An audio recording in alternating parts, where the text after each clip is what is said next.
Hi, and welcome to Legally Insane News. I'm your host, Kyle O'Donnell. Find and follow me on Twitter and Instagram at Kyle O'Donnell, and head over to legallyinsanefilms.com to listen to my other podcasts, to read my books and articles, to check out my photos from around the world, and to watch my documentary films. Again, that's legallyinsanefilms.com.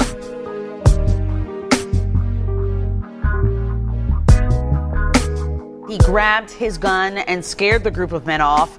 What he didn't expect is gunfire was exchanged. This all was caught on surveillance cameras. In Clayton County, Georgia, the legal gun owner of an AR-style rifle fired more than a dozen rounds at three local thugs, as far as I can tell, who were attempting to break into his BMW after successfully stealing a gun out of his truck. He says that the group of men actually got away with the firearm that he had inside of his truck there. Now, the reason this story is so important in today's woke media frenzy over the AR-15s and AR-style semi-automatic rifles is that they're very effective in killing a lot of people. And it's for that reason that the crazy people, the people in crisis, the criminals, the people that have totally ill will choose this weapon to fire into crowds and do horrible things. Okay, it's not the gun, it's the psycho. And this story proves that. The woke media and, of course, the left, I'm just going to go ahead and say it, says that there's no need for a rifle that shoots 30 rounds. I've actually had this conversation myself, so I know that that's what's being said about AR-15s. There's no reason to have a gun that fires 30 rounds. Well, actually there is, and that's the trouble that you have with three thugs who have 10 rounds each in their guns. They have 30 rounds. If the left had their way, you'd have a gun that shoots a round at a time, and he would have long since been dead. They would have walked up to him, they would have capped him. You know, when you run out and you're hiding behind your car and they know it, they'll come, they'll assassinate you, they'll rape your wife, they'll probably kill your children because, you know, who needs witnesses, and they'll burglarize your house before burning it to the ground on their way out because, again, who needs evidence like DNA? These three thugs came armed, they were coordinated, they fired at Smith without provocation. Okay, he might have been standing there with a gun, but it was at the time it was aimed toward the ground, and when they fired at him, he backpedaled, right? He basically held it up and just fired back, and that is the only reason that he was able to get out of there.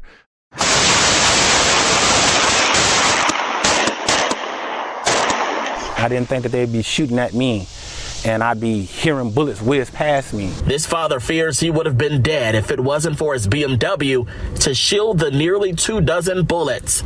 They certainly meant to stick around had he not fired back, and that's the truth of the matter.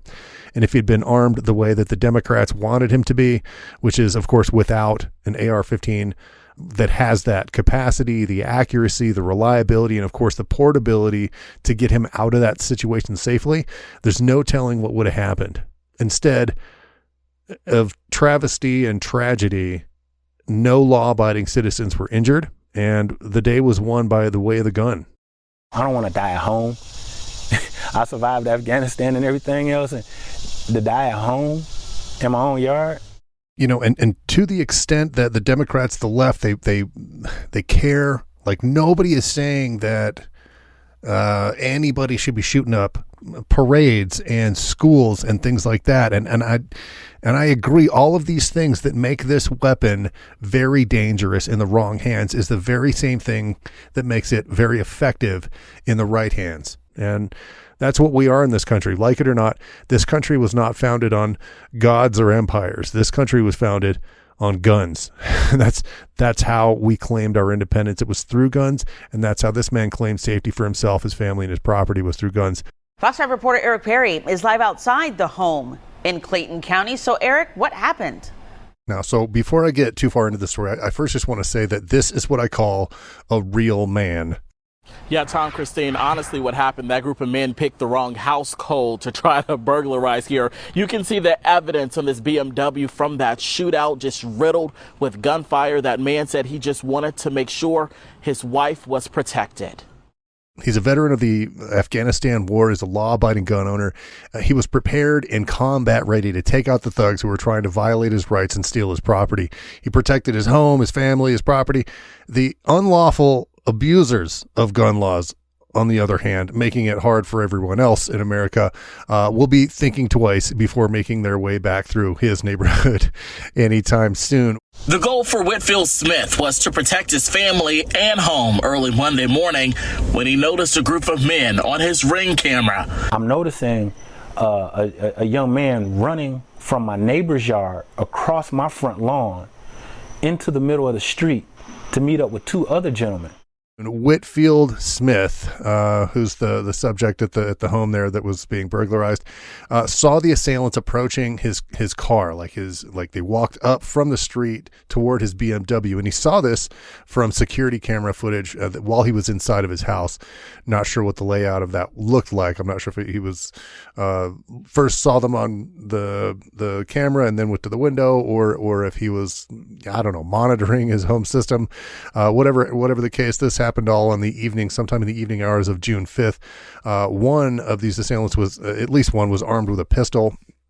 What he couldn't see on his camera were the other criminals. Now, I say that's important. These guys were all dressed in hoodies, and you could eventually you just see them at first. Not really, you don't know what he's seen, right? But you just see him approach on this other camera, and like he doesn't really know who's there. He's sort of looking around, but they clearly knew he was there because they fired on him first.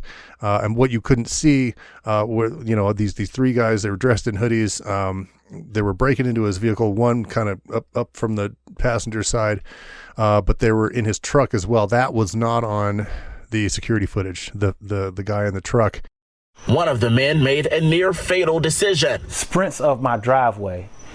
I can see on camera that he's hunched down, wearing a gray hoodie, and he's got some kind of firearm in his hand.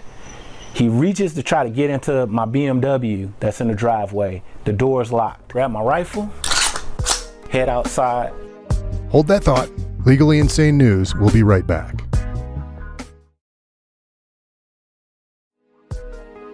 They had stolen a gun that he had stored inside of his truck. And I'm just going to tell everybody in my audience right now, if you hear this story on CNN or NPR, I will give you a crisp $100 bill. I will mail you a $100 bill if you can find this story on CNN or NPR.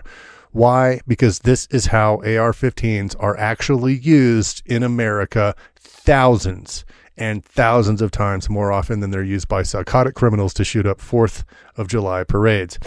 This man's alive, his family's alive, and frankly, his neighbors are now safer because of what he did and because Fox 5 News broke this story of this small town hero. It appears by the security camera footage that these black males who were also congregating in the street as a car drove by, it kind of looked like the car was slow, like that was like maybe a getaway car or something like that. I mean, that's speculation just based on what I saw. But then they broke off from this pairing they had in the street into the lawns along the street. Obviously one of them clearly was in like crouch mode, like not very tactful when he creeped up to this guy's car. And you can see his pistol in his right hand as he approached his BMW. The crooks must have seen Smith approaching, and they opened fire on him first, firing dozens of rounds at him, and they must have emptied a clip on him. Many of these bullets hit his car, go right through the two windows from the side and rear window. You can see it going through the metal of the roof and things like that.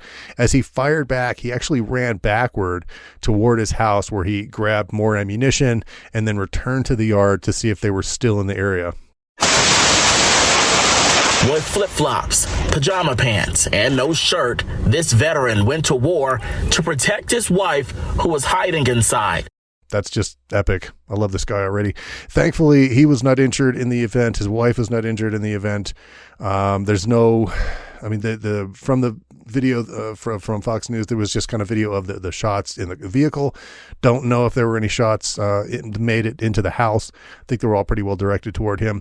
And there's no word yet on whether or not these idiot thugs were shot, but hopefully they bled out on the way home. After the shootout, it appears that the criminals went on to like other houses by the news report and attempted to get into those houses. He also says that after the gunfire really erupted, they tried to break into neighbors' homes to escape. They were unsuccessful, but they are still out there.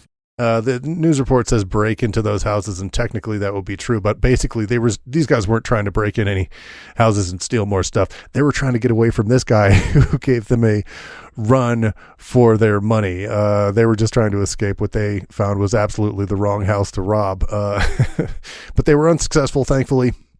It may have been also, and this is speculative, but it may have been that they were on foot, that their getaway driver may have, that guy in the street driving slowly by. He drove suspiciously close and slowly toward these guys. That's why I think he might have been a getaway driver, but he had a brain and he ditched his friends and drove off. And if in fact that was him. The funny part about the surveillance video is that when Smith first emerged, he was in his PJs and like some flip-flops.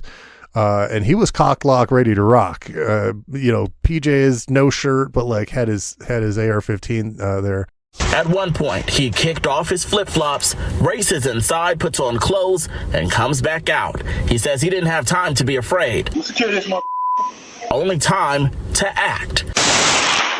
He actually lost his shoes when he was backpedaling into his house, but when he re-emerged, he was fully dressed with a fresh clip. I'm sure he had a fresh clip. He didn't fire any more rounds after that, but I can put money on it that he kicked his clip and packed another one.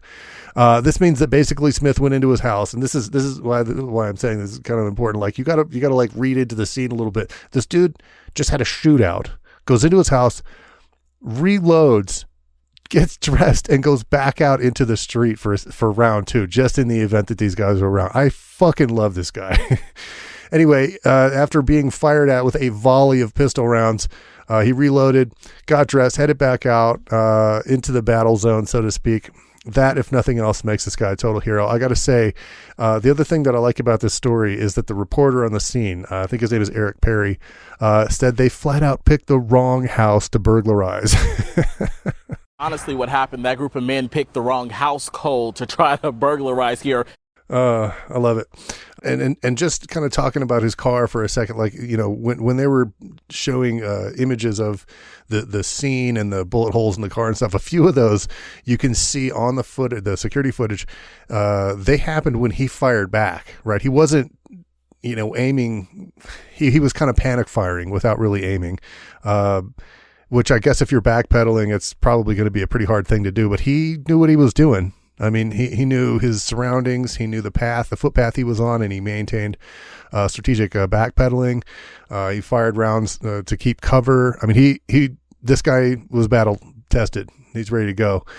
His truck was hit as well, and on the video where he represented where the thugs were using his truck kind of like as a cover, there was a bullet hole right in the edge.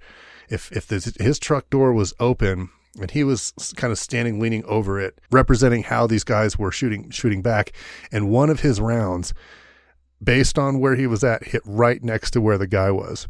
Boom, boom, boom, boom, boom, boom. There was one gentleman that was on the other side of the trees, and the main protagonist was right here using my truck as a shield. So it's quite likely that he hit a guy. If he did, I can't imagine him getting up from a 223 round, a 5.56 NATO round. Like, those things put you down. They're big rounds.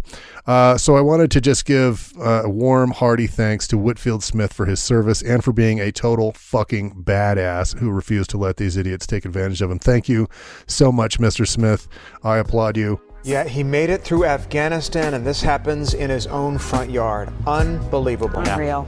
This, by the way, is a truncated version of the full story. For that full story, head over to legallyinsanefilms.com and click Join the Fan Club. Join up for like $3 and you'll get this and a constantly growing number of legally charged stories from around America's small towns that you will guaranteed not hear from the woke mass media frenzy that most people call news. Thanks so much for listening. I'm your host, Kyle O'Donnell. We'll see you next time.